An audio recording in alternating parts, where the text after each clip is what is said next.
क्या प्रधानमंत्री नरेंद्र मोदी ने अपने दोस्त को फायदा पहुंचाने के लिए पूरे देश को फंसा दिया है? यह मैं नहीं कह रहा, बल्कि ये बहुत गंभीर आरोप लग रहे हैं नरेंद्र मोदी पर, उनकी सरकार पर। देखिए, इंडिगो की जो परेशानी है उसको लेकर के हमने बहुत सारी बातें कही, बहुत सारी बातें हमने आप लोगों को दिखाई कि किस तरीके से यात्री परेशान हो रहे हैं। कोई काउंटर पर कूद रहा है, कोई अपनी मां के पास नहीं जा पा रहा, कोई शादी में नहीं जा पा रहा। इस खबर में हम यात्रियों की परेशानी के ऊपर बिल्कुल बात नहीं करेंगे। सवाल इस पर करेंगे और बात इस पर करेंगे कि यात्रियों को ये जो परेशानी हो रही है वो हुई क्यों है, और इसके पीछे जो तर्क दिए जा रहे हैं कि ये इंडिगो का जो क्राइसिस है ये हुआ नहीं है, बल्कि पैदा किया गया है, बनाया गया है। यानी बारिश नहीं हो रही है, कृत्रिम बारिश वो करवाई जा रही है।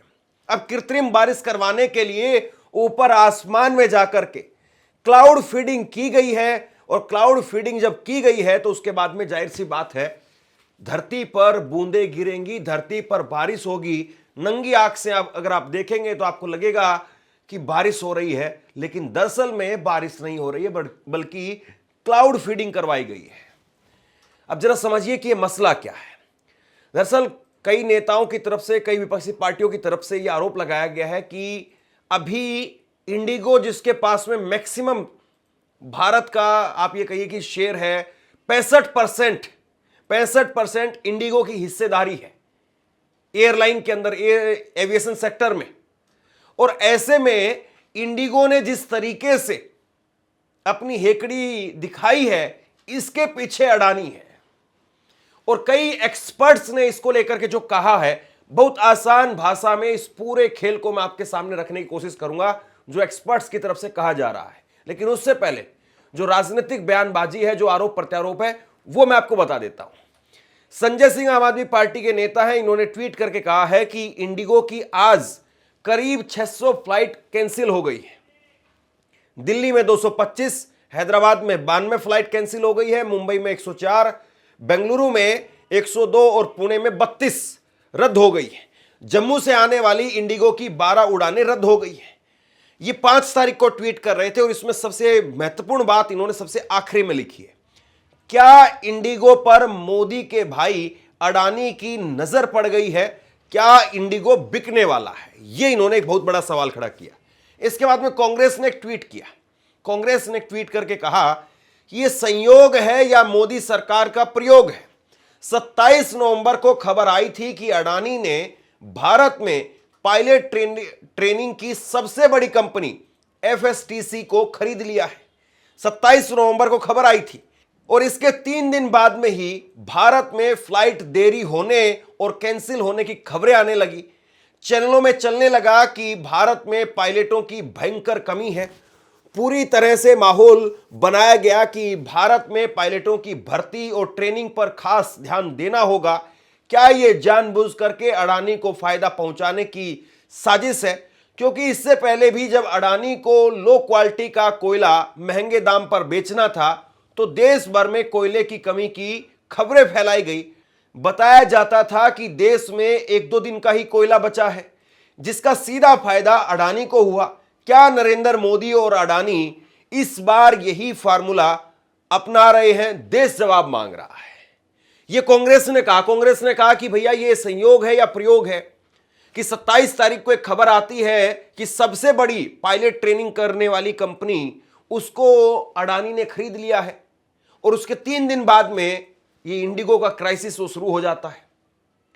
तो क्या ये जिस तरह से पहले कोयले को लेकर के खबरें फैलाई गई थी, कहा गया कि कोयला सिर्फ 2 दिन का बचा है, बिजली नहीं आएगी, ये नहीं होगा, वो नहीं होगा, और उसके बाद में कोयला के अंदर एक बहुत बड़ी हिस्सेदारी अडानी साहब की हो जाती है।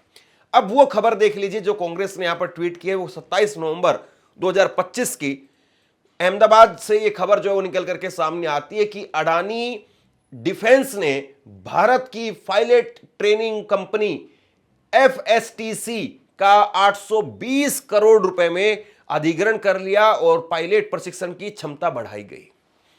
अब जरा समझिए ये पूरा खेल है क्या। आसान भाषा में इस पूरे खेल को मैं आपके सामने रखने वाला हूं, जो आरोप प्रत्यारोप है और उसके बीच में कहां पर बीच में कहानी जो है वो अटकी हुई है।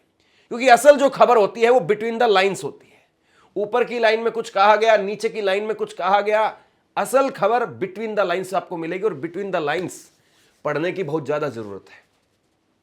देखिए एक कंपनी है और ये कंपनी पायलट्स को ट्रेनिंग देती है और इस कंपनी का 820 करोड़ रुपए में अडानी साहब जो है उसकी 72% हिस्सेदारी।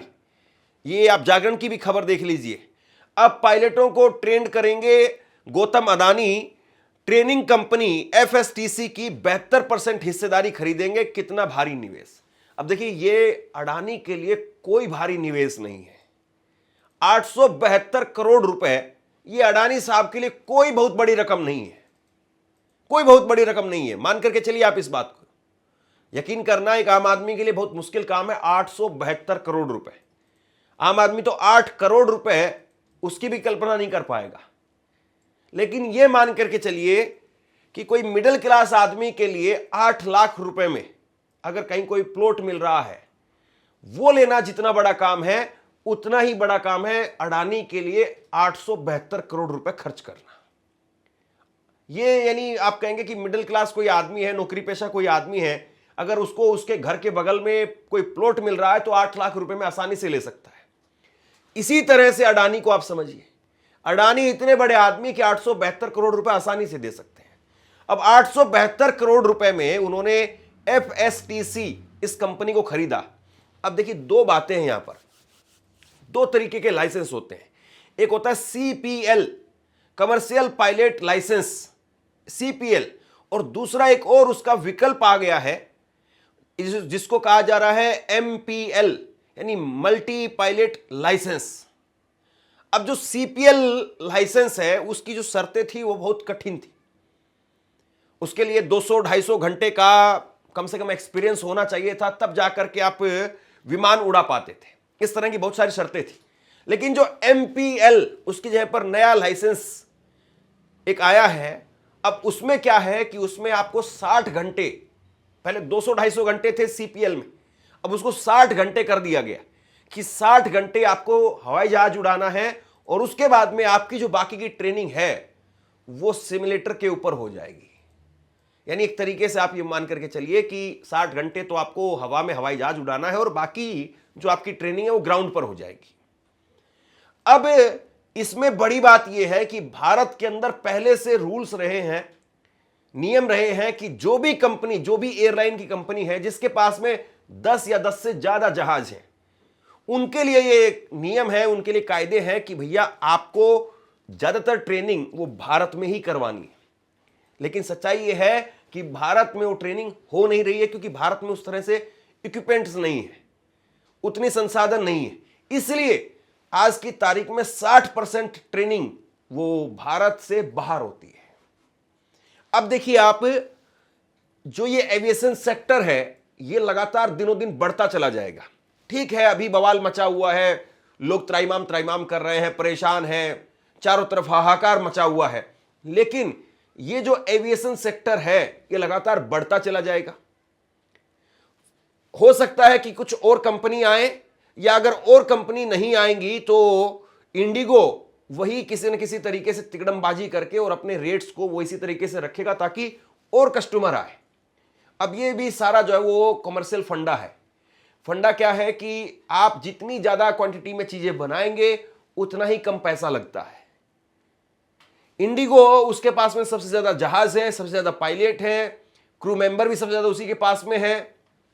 हालांकि नियम के हिसाब से नहीं है, नियम के हिसाब से तो बहुत कम है, लेकिन जितने ज्यादा होंगे उतना ही कम खर्चा लगता है साहब। आप मोटरसाइकिल पर कहीं जाएंगे तो महंगा पड़ेगा, अगर आप बस के अंदर जाएंगे कहीं पर तो सस्ता पड़ता है। यानी जितने ज्यादा लोगों को लेकर के अगर आप जाएंगे तो उतना ही आपको आसान पड़ेगा और आप कहीं किसी जगह पर 50 रुपए में पहुंच सकते हैं, जिस जगह पर आपको पहुंचने के लिए 500 रुपए का तेल खर्च करना पड़ता। तो ये इंडिगो का मॉडल है। अब अडानी की जो नजर है, अडानी की नजर वो ऐसी कंपनीज पर है जो ट्रेनिंग करवाए, जो पायलटों को ट्रेनिंग दे। अडानी की नजर इंडिगो की बजाय, एक्सपर्ट बता रहे हैं, मैं एक्सपर्ट्स के हवाले से बता रहा हूं, अडानी की नजर वो इंडिगो की बजाय ये यहां है पायलट्स की ट्रेनिंग करवाने वाली कंपनियों पर है। अडानी जो 60% ट्रेनिंग आज बाहर होती है, विदेशों में होती है, उस ट्रेनिंग को यहां पर करवाएंगे। हो सकता है कि उसके बाद में वो भविष्य में एविएशन सेक्टर में कूद पड़े और फिर उसके बाद में इंडिगो को खरीद लें, या इंडिगो को नहीं खरीदेंगे तो कोई भी अडानी जो है वो अपनी एक नई कंपनी लॉन्च कर सकते हैं। मान लीजिए कि अडानी जो है कोई एक नया नाम निकालेंगे और एक नए नाम के साथ में एक नया एविएशन सेक्टर में जो है उनकी कंपनी शुरू हो जाएगी। कोई बहुत बड़ा मुश्किल काम नहीं है, अडानी जैसे लोगों के लिए बहुत छोटा काम है। तो ये जो है वो पूरा खेल है। अब देखिए इसमें सबसे बड़ी बात जो है वो ये है कि सीपीएल, कॉमर्शियल पायलट लाइसेंस, उसको एमपीएल में, मल्टी पायलट लाइसेंस में, यानी जो सीपीएल था उसके नियम सख्त थे। 200-250 घंटे की आपके पास में एक्सपीरियंस होना चाहिए, तब जाकर के आप कोई एक प्लेन उड़ा पाएंगे।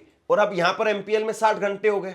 तो इंडिगो को कहा जा रहा है कि आप सरकार पर, एविएशन सेक्टर पर, इन सब पर प्रेशर बनाइए और कहिए कि भैया ये एमपीएल जो है इसको आप सीपीएल के बराबर कर दीजिए। यानी एक तरीके से आप इसको ऐसे कहिए कि जो लाइसेंस बनता था स्कूटर के लिए, स्कूटर जो है इसमें गियर नहीं होते हैं, स्कूटी आप बोल दीजिए उसको, वैसे स्कूटर ही बोलते हैं टेक्निकल लैंग्वेज में। तो स्कूटर के लिए जो लाइसेंस बनता था जिसमें विदाउट गियर वाला जो लाइसेंस है, उसी विदाउट गियर वाले लाइसेंस को आप ये कह रहे हैं कि ये गियर वाली मोटरसाइकिल के लिए भी अप्लाई कर दीजिए। आपसे कुछ कहना चाहता हूं, आज के वक्त में पत्रकारिता करना कितना मुश्किल काम है, लेकिन अगर ऐसे में भी कोई आपकी खबर दिखा रहा है, कोई आपके मुद्दे पर बात कर रहा है, तो आपको भी उसका साथ देना चाहिए। अगर आपको लगता है कि मेरी पत्रकारिता सही है, मैं आपके लिए आपकी खबर वो दिखा रहा हूं, तो ऐसे में आप मेरा सहयोग कीजिए। आप इस वीडियो को जब लाइक करेंगे तो लाइक के साथ में ही एक थैंक्स का बटन आपको दिखाई देगा। उस थैंक्स के बटन पर आप क्लिक कीजिए और जो भी सहयोग राशि दे सकते हैं वो दीजिए। दूसरा, आप चैनल को ज्वाइन कर सकते हैं और चैनल को ज्वाइन करके भी मुझे मदद कर सकते हैं। देखिए, बस का लाइसेंस, बस का ड्राइवर और एक आम आदमी जो अपनी नॉर्मल गाड़ी चला रहा है उसका ड्राइवर, उन दोनों के एक्सपीरियंस में अंतर होता है।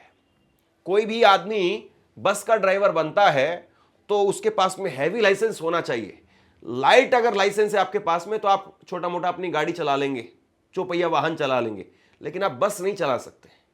अब कुल मिलाकर के ये सीपीएल के बराबर एमपीएल को करने की पूरी तैयारी है, पूरी कोशिश है। और इसके लिए अडानी खुद ना आए। अडानी को तो भैया दुकान खुलवानी है।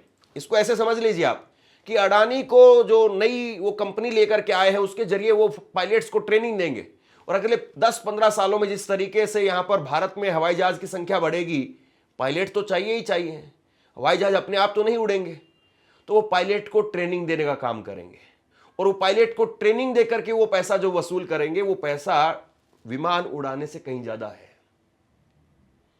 और वो एक तरीके से उनका दबदबा रहेगा। यानी कोई एक आदमी है वो खुद आईएएस आईपीएस नहीं बन रहा है। समझिए जरा इसको एक और एग्जांपल के जरिए। एक आदमी वो खुद आईएएस आईपीएस नहीं बन रहा है, वो आदमी एक कोचिंग सेंटर लेना चाहता है और उस कोचिंग सेंटर के जरिए लोगों को, बच्चों को पढ़ा पढ़ा करके वो आईएएस आईपीएस बना रहा है। और वो आईएएस आईपीएस बनाएगा, उसके एक इशारे पर कल को जो 1000 आईएएस आईपीएस अलग अलग जगह पर, अलग अलग राज्य में है, वो एक इशारे पर छोड़ करके उसके पास आ जाएंगे। समझ गए आप? अकेले वो खुद आईएएस आईपीएस बनता, मान लीजिए कि वो आईएएस बन जाता, मान लीजिए कि वो आईपीएस बन जाता, वो ना बन करके उसने एक ट्रेनिंग इंस्टीट्यूट बनाया। ट्रेनिंग इंस्टीट्यूट बना करके उसमें 1000 से ज्यादा आईएएस निकाल दिए, आईपीएस निकाल दिए। और अब कल को वो अपनी सरकार बनाएगा, और वो अपनी सरकार जब बनाएगा, अपनी पार्टी बनाएगा, तो वो आईएएस आईपीएस क्या करेंगे, चुनाव के समय पर उसको सपोर्ट करेंगे। वो अधिकारी उसको सपोर्ट करेंगे कि कैसे भी कुछ भी करना है करो, वोट चोरी करनी है, चुनाव प्रचार में करना है, किसी को डराना धमकाना दबाना है, करो। अब कल को जो ये पायलट्स अलग अलग जगह पर होंगे, वो पायलट अडानी के पास में आ जाएंगे और ये जो है काम आसानी से निपट जाएगा। अब इसको एक जरा और समझिए एग्जाम्पल के जरिए, आपको बिल्कुल तस्वीर साफ हो जाएगी। जनवरी 2024